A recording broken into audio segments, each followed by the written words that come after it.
नमस्कार मंडळी, स्वागत आहे तुमचं आमच्या चॅनलमध्ये। आवाज महामुंबईचा, शोध बातमीचा, कौल मनाचा।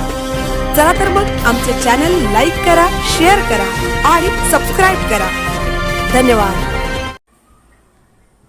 जपानी टेक्नॉलॉजीने पूर्ण होणार खोपटा ते कोपरोली सिमेंट काँक्रिटीकरण रस्ता। गेले काही वर्ष उरण तालुक्यातील प्रवासी जनता खराब रस्ता आणि वाहतूक कोंडीमुळे त्रस्त झालेले होते। यासाठी अनेक स्थानिक लोकप्रतिनिधींनी सार्वजनिक बांधकाम खात्याकडे लेखी पत्राद्वारे मागणी केली होती। अखेर मुख्यमंत्री देवेंद्र फडणवीस यांनी निधी उपलब्ध केला आणि रस्त्याचे काम सुरू झाले।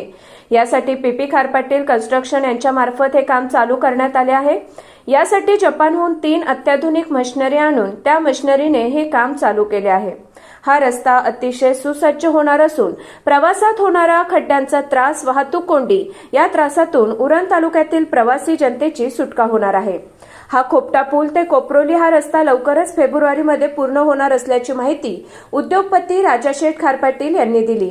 गेली अनेक वर्ष त्रस्त असलेल्या जनतेने मात्र आता या नवीन रस्त्याच्या कामाचे स्वागत केले असून सुसज्ज रस्ता बनवत असल्यामुळे शासनाला आणि खारपाटील बंधूंना धन्यवाद दिले आहेत। आवाज महामुंबईचा चॅनलसाठी मिलिंद खारपाटील, चिरनेर।